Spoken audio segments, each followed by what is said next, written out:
I am Madison Timmons. I'm Chris Susi. And we're paranormal specialists who live in the most haunted city on earth, Savannah, Georgia. Every day is Halloween in our line of work, so join us as we spin true tales of haunts, murders, and disturbing Savannah history.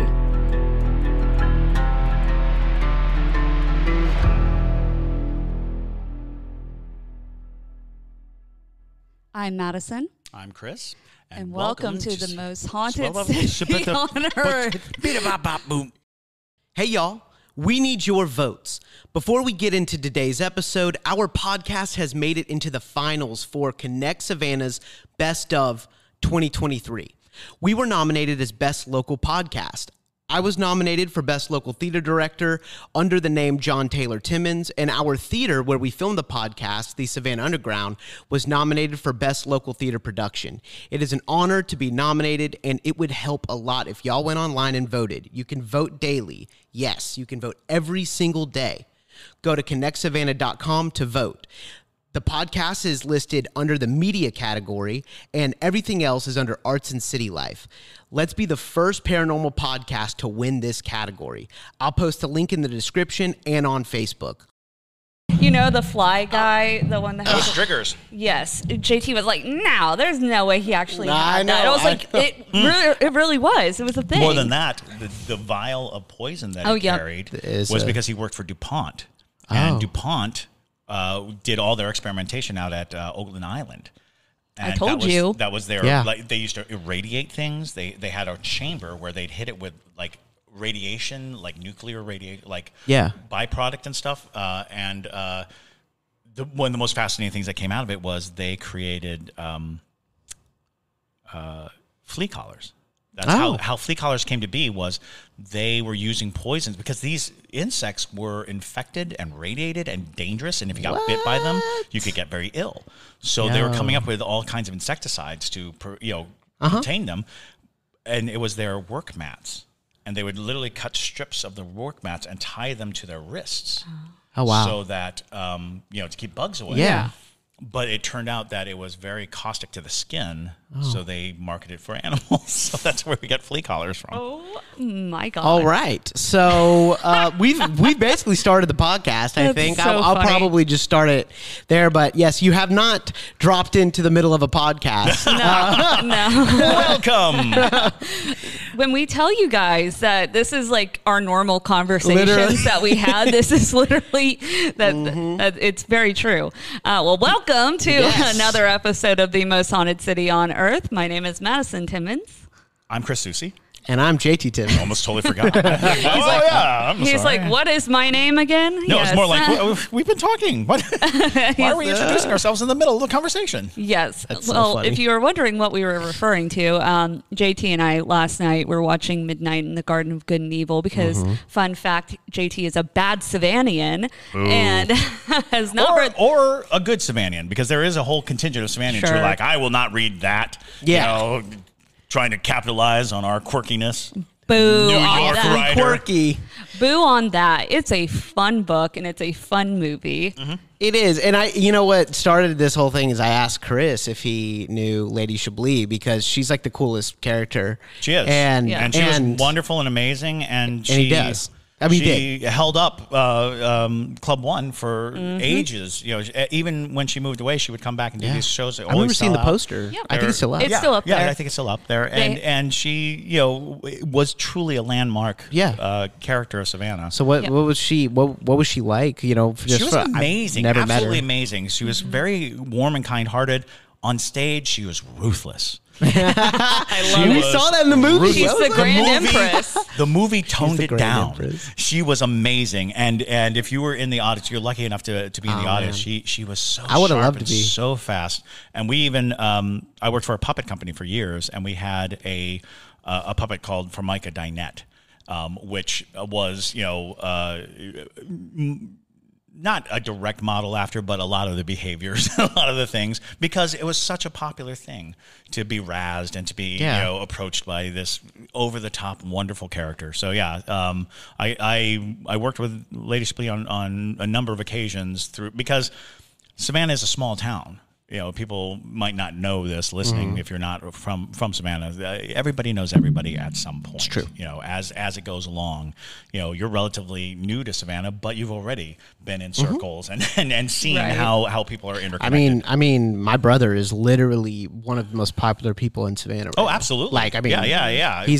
Everyone knows he can't go anywhere. He took the reins of a much needed, position as far as like the Black entrepreneurs and that kind of thing, which, leader of that. We need so many people to be stepping up to be the focal point.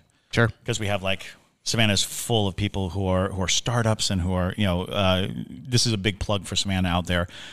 You can try anything you want here. You can really work at any capacity on any project of your dreams, and there will be support and there will be a way to do it. And if you fail, you won't be destroyed. And if you succeed, the whole city will come back under you and really, really support you. So, yeah. Yeah.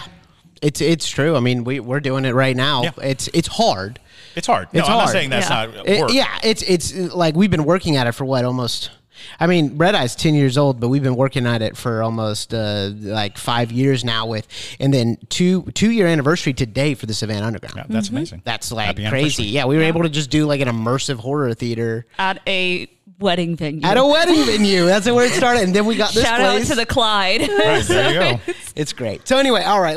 They came for ghost stories. Yeah. So sorry. Yeah. Sorry. This is a ghost podcast. We got 2 ghost stories for you today. Is this Ghostmail? This is Ghostmail. It's Ghostmail. Awesome. Yep. It's Ghostmail. Send in your Ghostmail. We need more. Send in your Ghostmail. We will read it.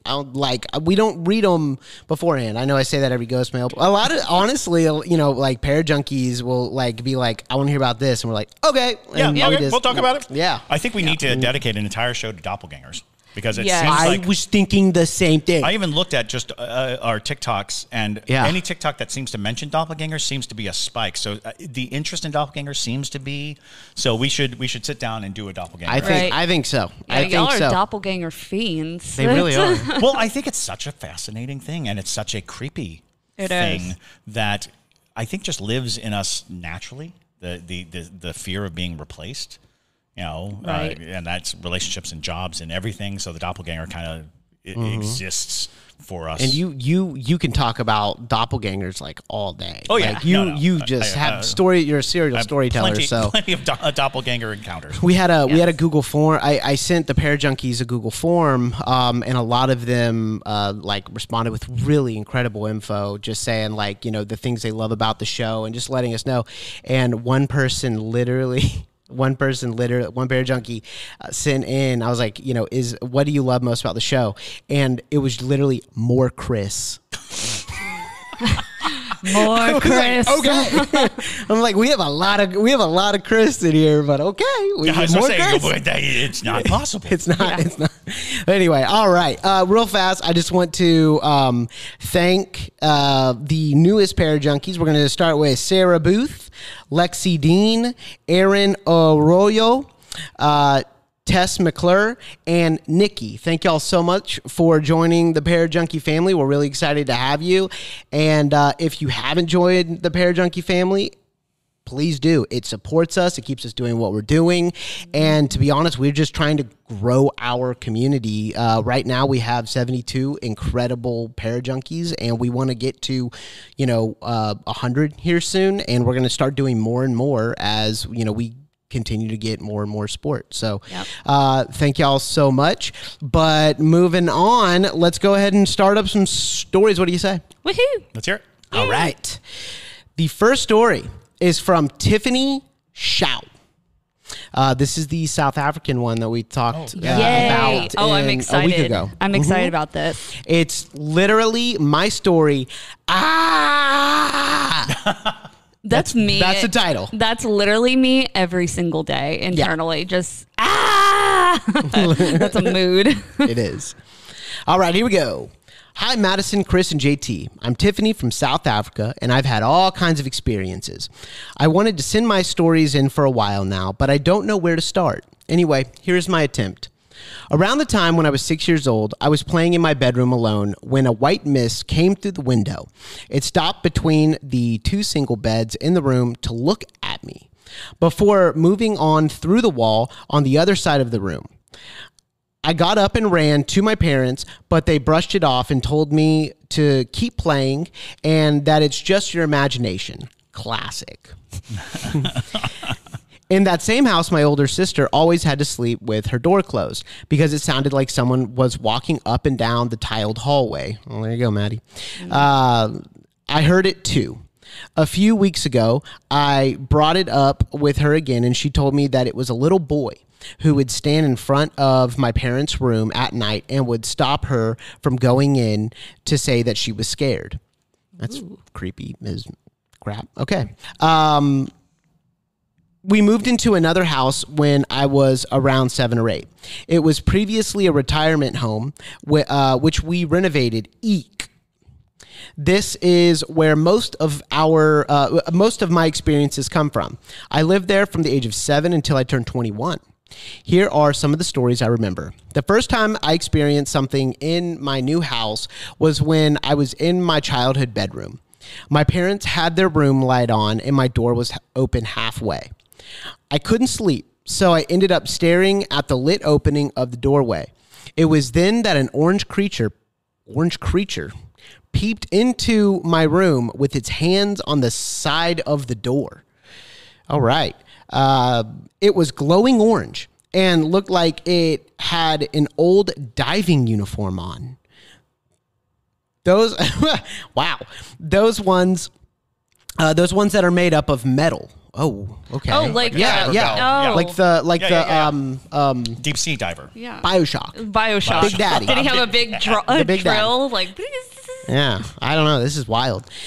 It was either a diving mask or some kind of plague doctor mask. I'm not sure, but I have never seen anything like this before or after. It just peeked its head out and left. Nothing really happened for a while I was a teenager and moved into my older sister's bedroom when she got married. This room was always icy cold and had a cupboard in the corner with a bathroom behind it. Everything about that corner made me feel weird. It always felt like something was either in front of the cupboard door or behind it. The extractor fan was also right above the shower, and you could see the attic right through it. Sometimes, when I was showering, I felt a strong presence that someone was watching me through the gaps of the extractor fan. Yikes. When my niece was born, we would sit in that room together and play. There was one instance when she kept turning her head to look at the corner. My mom asked me why she was always looking there, and I said that I always felt like something was standing there. My mom jokingly asked my niece, who was 2 at the time, "Spooky, spooky, where's the spooky?" My niece then turned around and pointed to the empty corner. I think things started to get worse as the years went by. There was a lot of tension between my parents and I was really depressed and dealing with a lot. I was probably around 19 or 20 when this happened. I was doing the dishes when I felt something tugging on my t-shirt. As I turned around, I saw a small black figure dart into the room with the dodgy corner. I never said anything to anyone. The next week, my sister called me from the kitchen. She said she was cooking and felt something tug on her shirt. She told me it ran into the room. She reenacted the scene and it matched mine.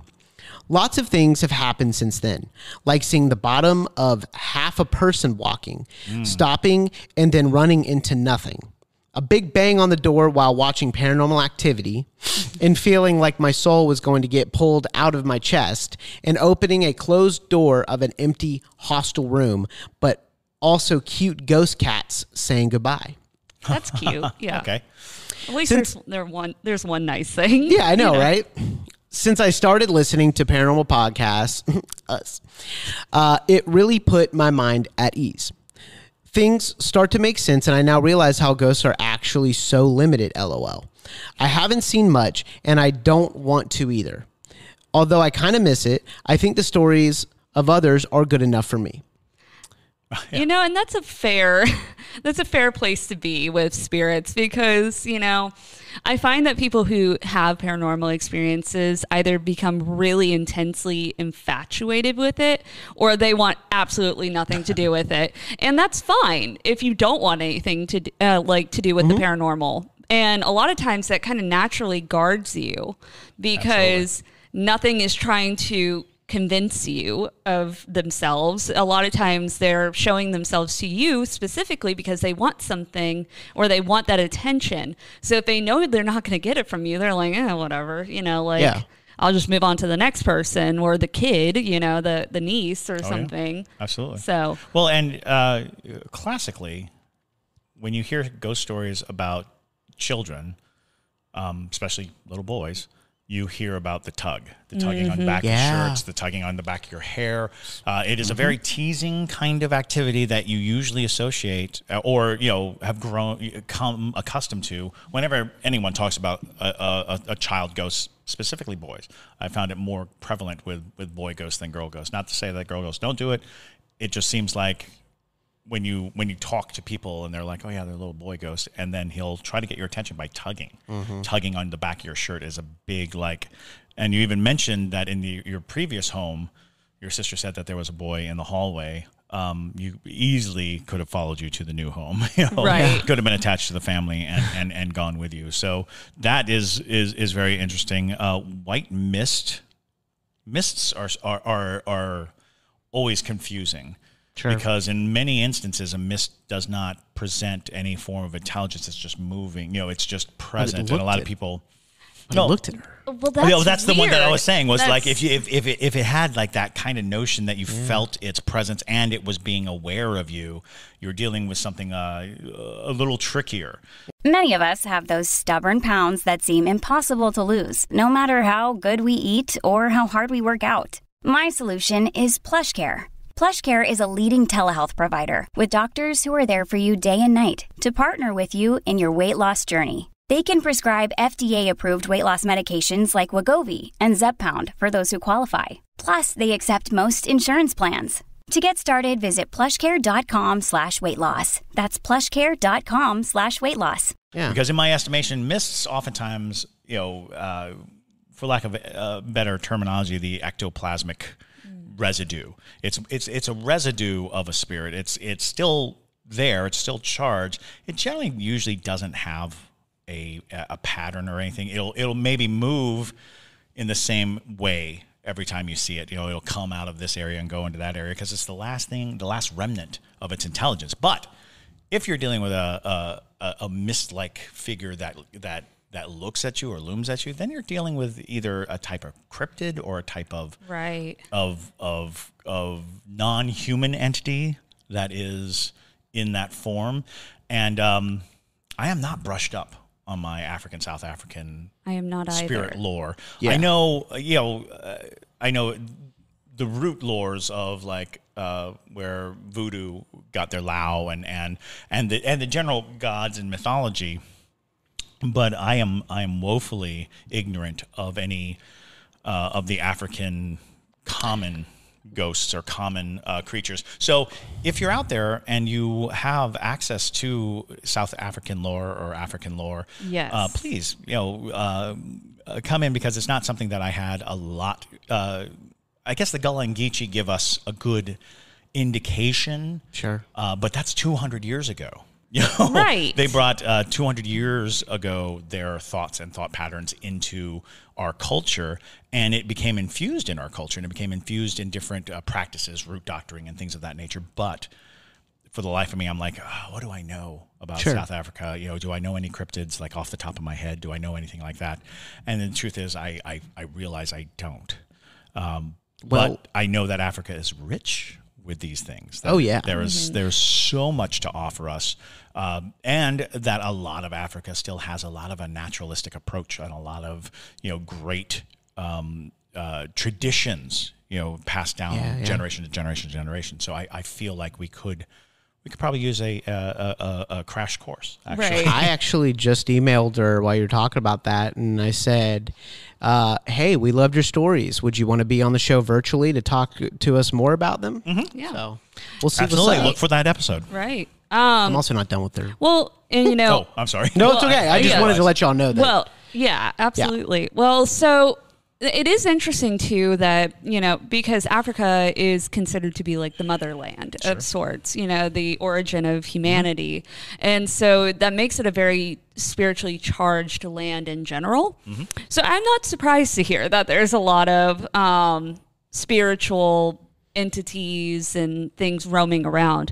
On the topic of the mists, though, I do have an interesting photo that I wanted to show y'all. I know JT's seen it. I don't know if I've shown this one to you, Chris, but from a tour, there's at the Andrew Lowe house, basically on Halloween one year, there was this mist outside of the main window at like the second landing of the house. There's this really dense white mist that started forming into a figure. And we have a photo actually of what it formed into. And I kid you not, y'all, I know TikTok's going to come for me for this one, but I promise you it was not Photoshopped. I was present when the photo was taken, and that person was not able to Photoshop within 30 seconds. But regardless, that is the photo of what the mist. Oh yeah, no, that's not good.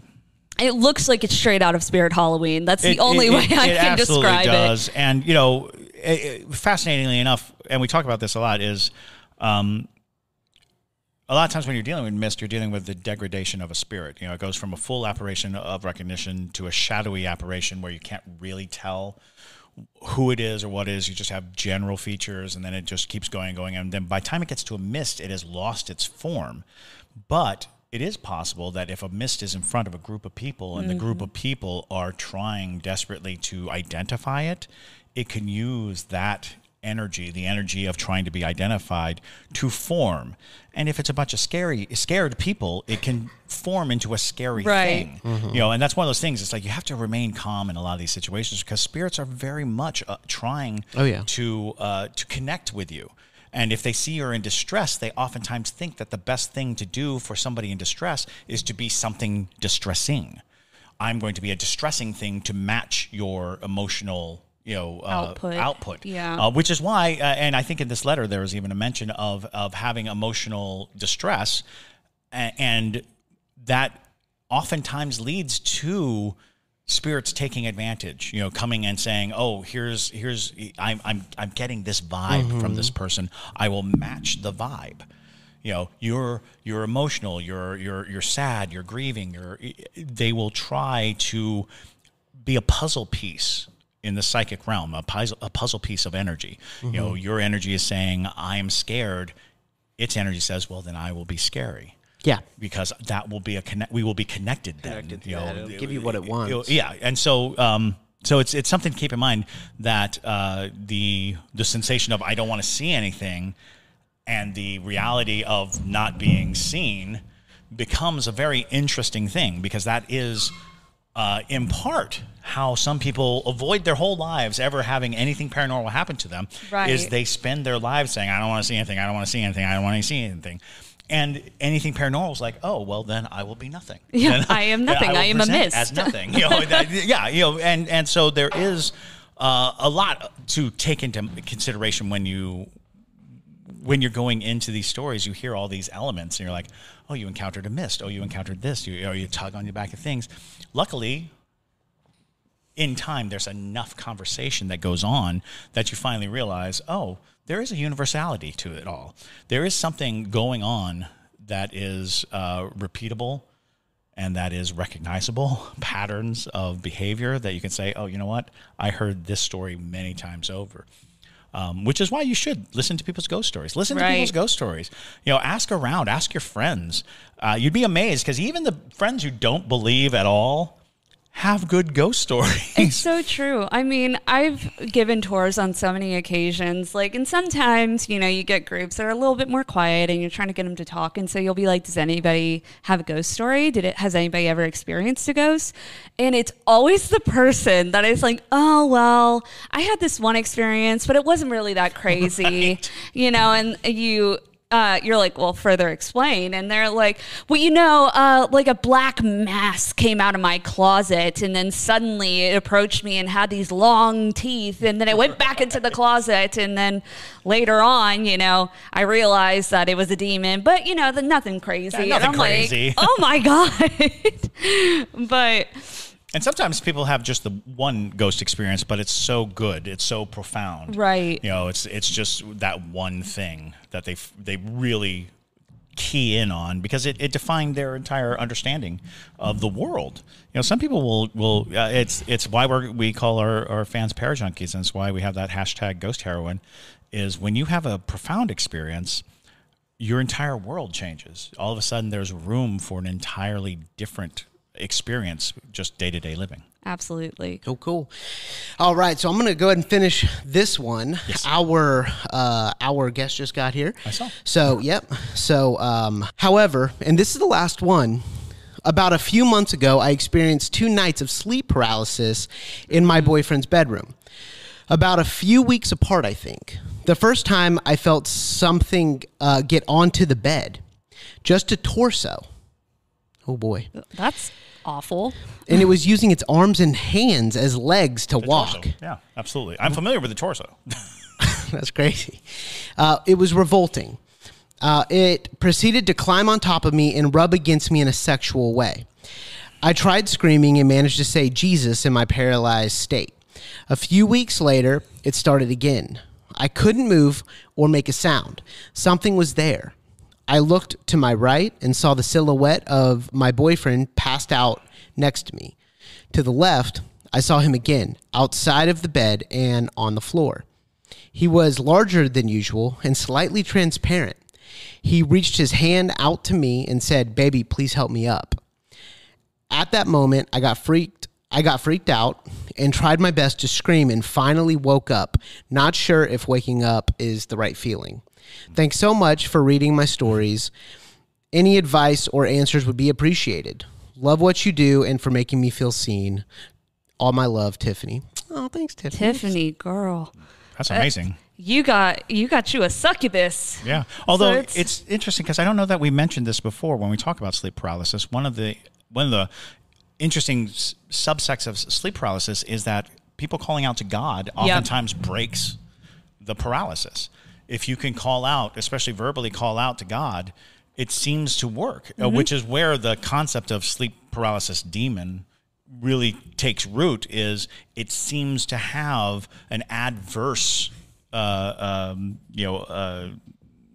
connotation when you say, I call out to God, I call the name of God, and the spirit retreats. Because it does seem now that you're dealing with a spiritual entity, a spiritual warrior. The half-formed is a type of demon that is desperately trying to appear human, look human. Plaid Eye is one of them.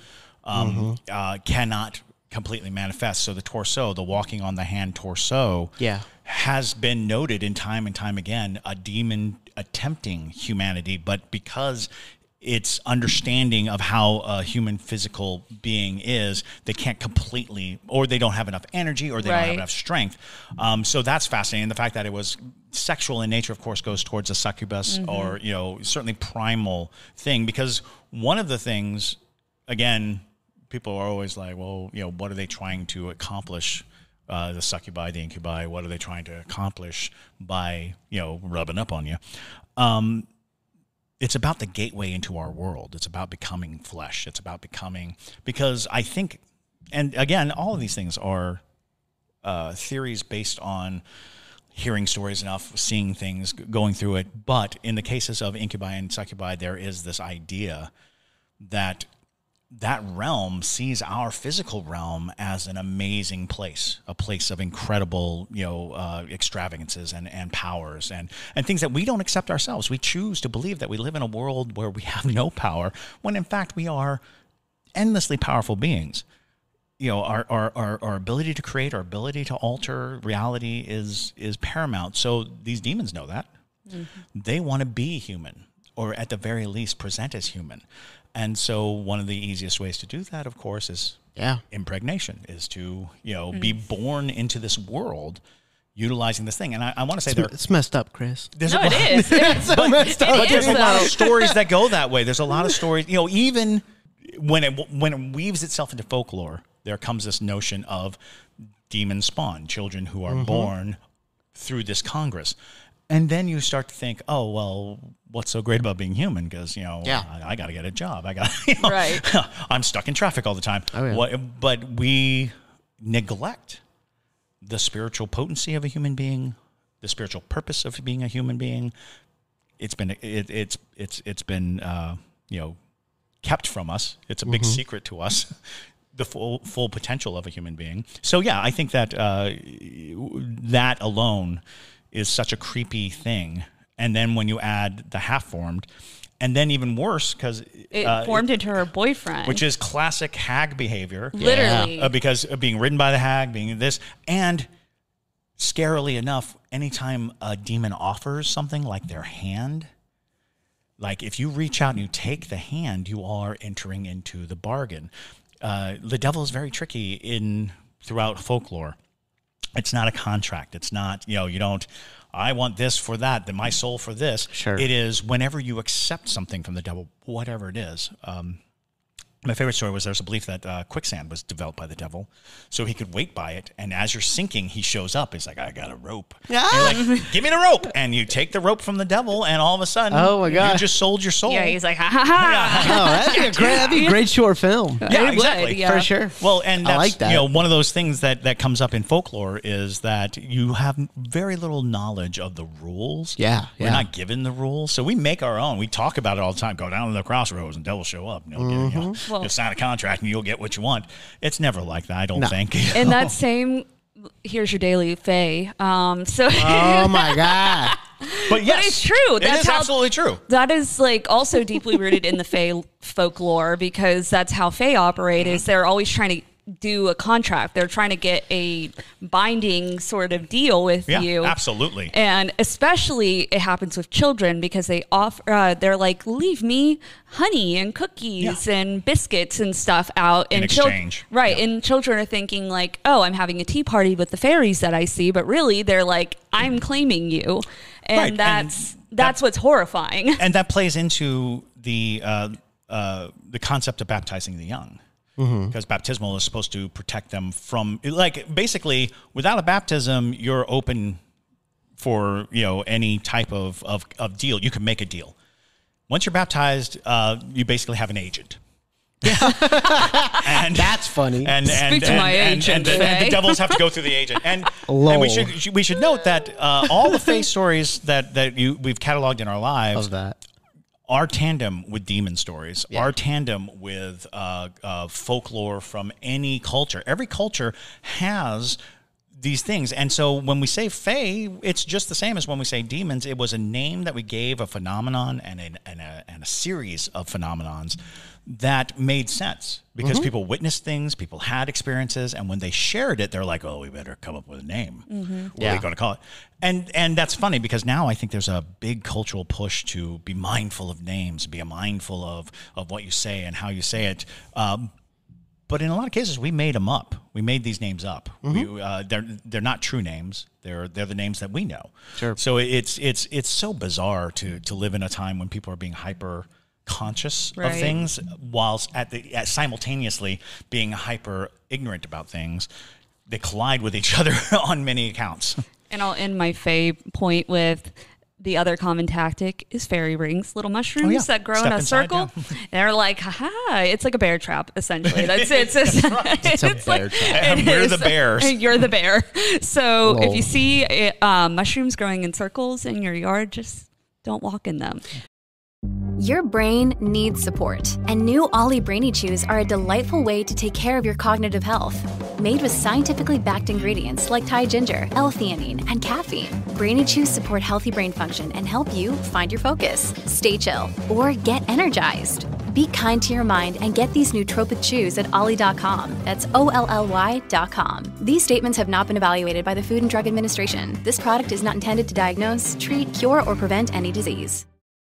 Before we move on, I do want to say Madison and I will be going up to Western North Carolina to do a couple Parajunkie exclusives. I think we're going to do Helen's Bridge. I know we're going to do Helen's Bridge. Yeah. I mean, come on. But so if you want to see that, we already have Lake Lanier dropped, and that was really cool. We have a bunch of other exclusive content that we upload weekly and whatnot. But those are going to be really, really cool. We're going to do a couple of them when we head up there in a week and a half. All right. So this is from longtime Parajunkie Corrine Denny. Longtime Parajunkie. Yeah, she is one of the OGs. All righty, here we go. Small Ghost Blips is what it's called. Wow. Hey, y'all. I hope everyone is well, and I'm loving all the new content so far. Thanks, Corrine. So to preface, this is more a small collection of brief experiences than an actual story about seeing an apparition or hearing anything. There's none of that. However, I think these little tidbits actually show an arc of when I used to be completely dismissive of ghosts and their existence entirely to being more open and lighthearted about it all because of this podcast. Cool. Oh, there you go. Wow. All right. This might be a bit lengthy, so I apologize in advance if it's either boring or not impressive. No. I swear this is going to be like the craziest story, how I said with earlier. That preface, Yeah, I know, right? Also, feel free to debunk the last 3 stories, seeing as I'm really not sure what happened. The first 2 instances happened when I lived in Park City, Utah. Love Park City. Park City, Utah, in a crappy downstairs basement of someone's house with a roommate and our 2 cats. Quick side note. My roommate at the time mentioned in passing that she thought the basement where we were living was haunted. I dismissed it entirely and never gave it further thought. Anyway, at the time of these 2 brief events, I began working double shifts to make ends meet financially, so 3 to 4 times a week. I would work from 5:30 a.m. to 1:30 p.m. at my main job and then go to my second job and work usually 3 p.m. to 8 p.m. So naturally, I was exhausted all the time, and I remember laying in bed one night, and I was trying to go to sleep, but it was one of those nights where I was so overly tired that I actually had a hard time falling asleep. I feel you on that one.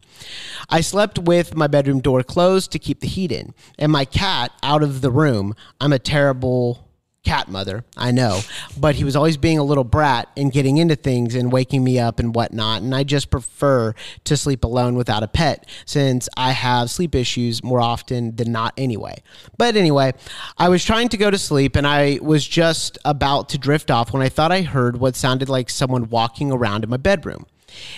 And I know it was walking and not something else because I grew up sleeping in a carpeted room and shared a room with my sisters growing up. So I grew to know what footsteps on carpet sounded like.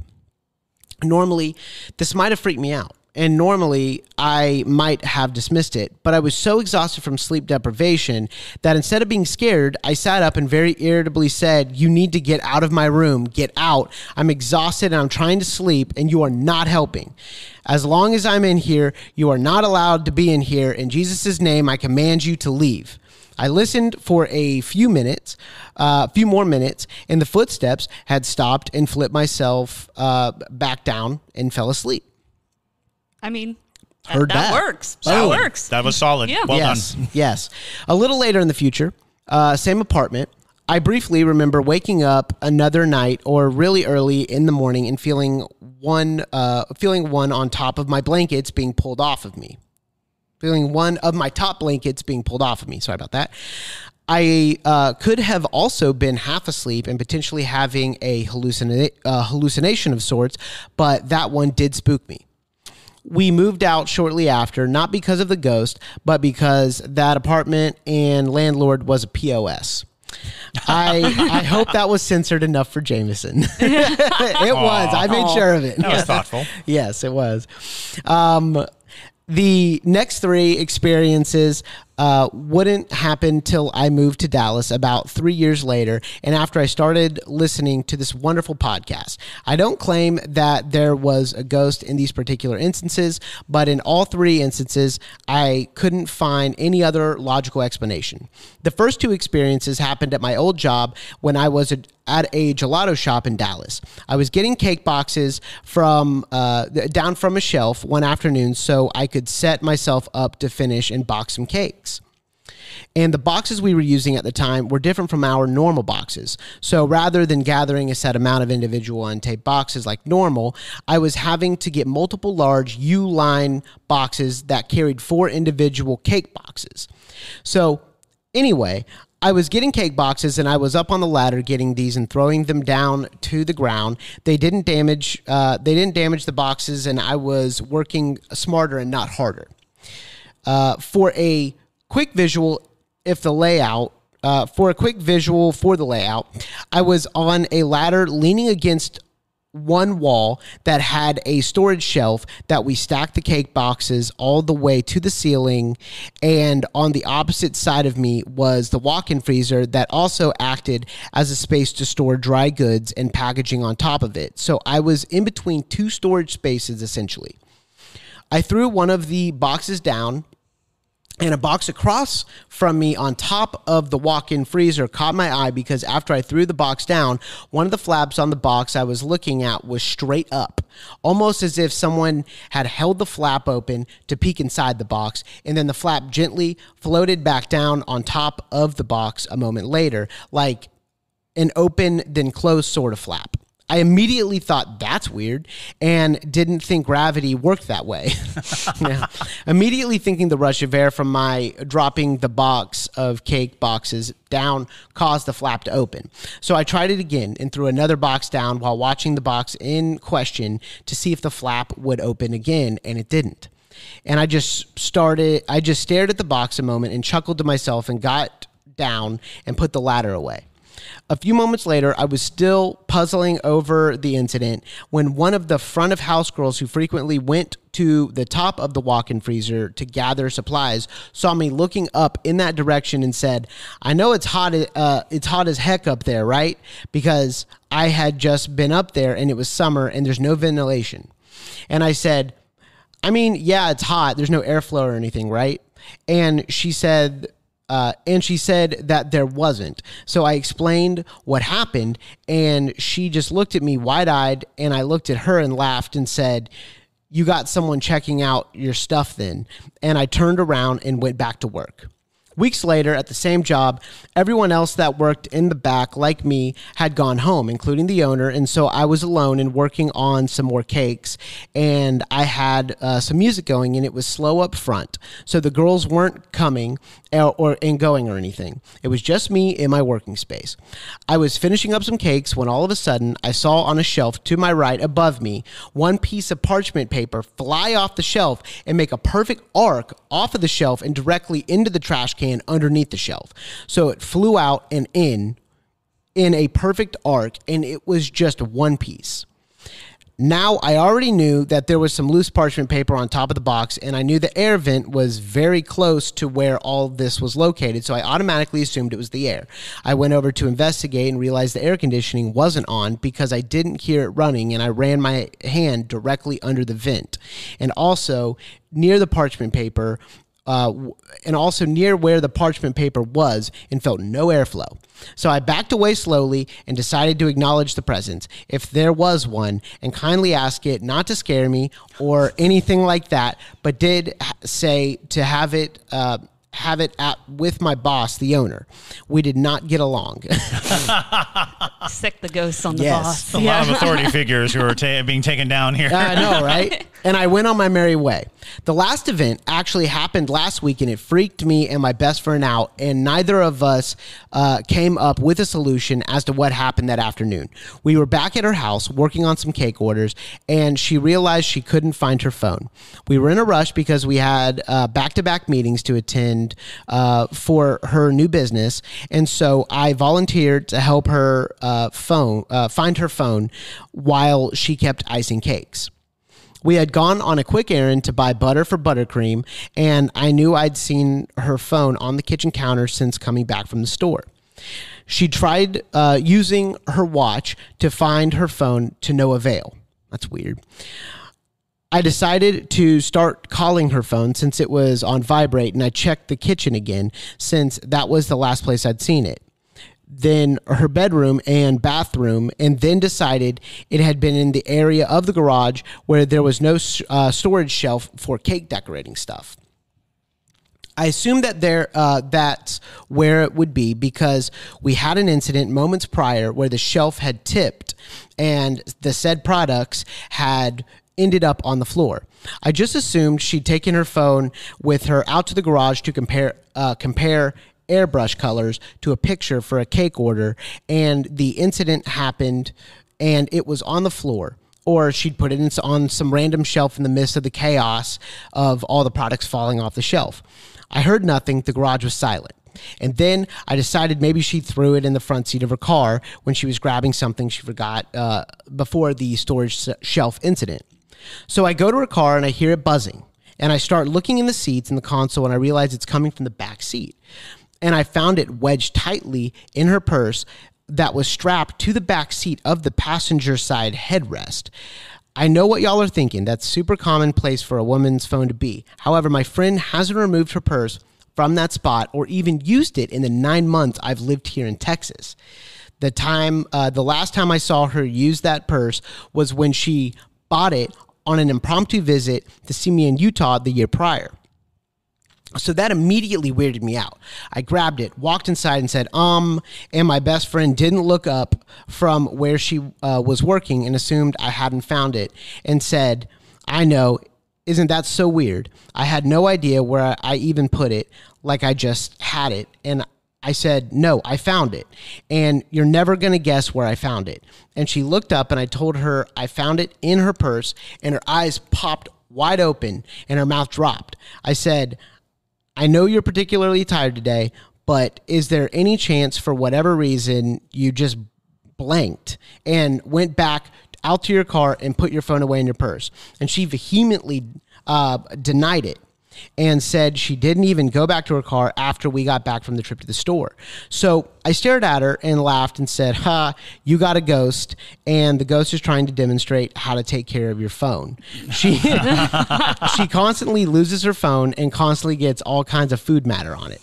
So anyway, those are my little stories. I hope I didn't bore anyone to death. Thanks for taking the time to read it. I love y'all so much and look forward to meeting y'all in the near future. Kareen. Thanks, Kareen. Thank Awesome. you. Fantastic. Yeah, thank you for sending those in, because I think those are good examples of passive entities. Because, something we like to talk about is that, some spirits are not always going to be doing like big grandiose gestures of trying to get your attention or things like that. Sometimes you just happen to catch them in the middle of things.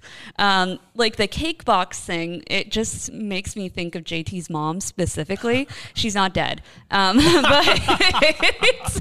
But like, I just imagine one day if she was ever a spirit, that's what she would do. Because if anybody knows Hillary, she loves sweets. Oh, sure. And it's almost like the ghost is like looking at like, do I want a piece of that cake? Like I might take a little slice of that. And JT probably would attest to it, that his mom would totally be the type of ghost to be haunting a gelato shop. So I think, isn't that right, Jay? Absolutely. I think almost first and foremost, there's an interesting discussion, which is I always use the radio as an analogy for how we perceive reality. We're all on a very specific channel. So like we're all on, 97.5, the reality channel. So we're all on the reality channel. But what's around us, you kind of have to fiddle with the dials a little. If you want to experience more, if you want to see more, if you're open to that experience, sometimes you're touching the dial. And from your own words, you started to open up about this idea. You became receptive to the idea that these things might be true, that there might be forces at work that are, beyond our explanation, which means your hand's on the dial, which means that you're now, on 97.5. You're now open to things happening, making you more receptive, making it even more likely that paranormal activity can flourish around you. These things are, it's a slippery slope. Once you start on a path of acceptance, things can happen. Things, become more apparent to you at the very least. So you are dealing with, because a physical item moving, that's a major event in paranormal activity. When something in our physical world is manipulated or moved, the amount of energy, when you think of like what it takes for your hand to pick up a phone, the muscles, the bones, the structure, none of that. A ghost has none of that. It's using an energy that is, we don't know. That kinetic energy is very difficult to classify or even know, but to know that you can pick an item up and move it. I mean, try to do that without your hands. Try to do that with just your brain. You'll see how hard it is. So yeah, that's a pretty intense entity if it's picking up phones and putting them places. Right. I mean, that's a big, exertion of energy, but it's also probably because you're open to the idea that could be the reason why it's doing things. Secondly, and I'm not sure if we've said this on the podcast before, the harder it is to live in a place, the more hearty the ghosts are, meaning like Utah is incredibly haunted.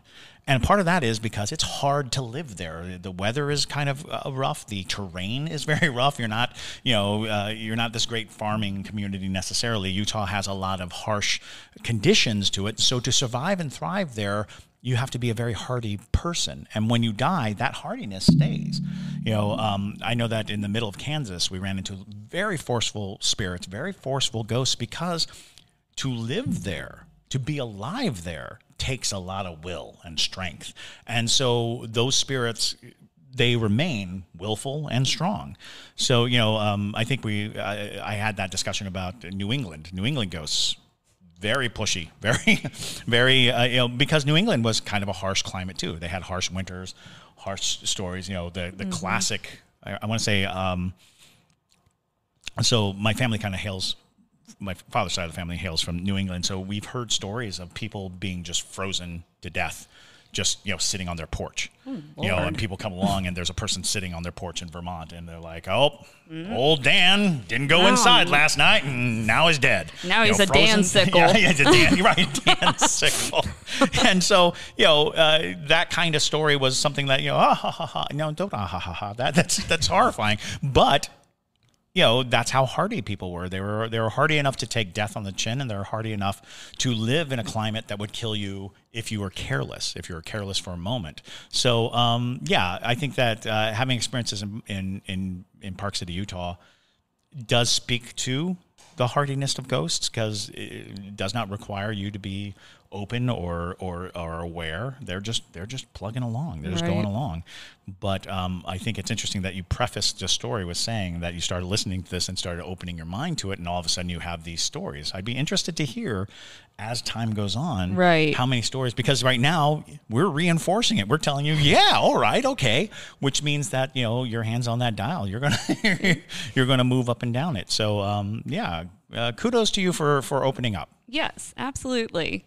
Yes, thank you, Corrine, for sending that in, because, like I said, it's good to send in your stories, and even if you think it's just something small, it could be interesting talking points or interesting conversation in general. So always share your ghost stories with people who are willing to listen to it. Yes. So, and we're a safe space. We're not going to. We spend zero time debunking. It is true. But thank you guys so much for listening to this episode. If you have a ghost story, you can send it to ghostmail@hauntedcitypodcast.com. If you don't already follow us on social media, you can find us under Haunted City Podcast on all forms of social media. And we also are hauntedcitypodcast.com for our website. So if you're looking to get merch, you want to have a nice Stay Spooky Y'all shirt or sweatpants that have a little ghost on the booty. So, a booty. A booty. You can find that over on our website. But thank you guys again. I hope you enjoyed today's episode. And my name is Madison Timmons. I'm Chris Soucy. And stay spooky, y'all.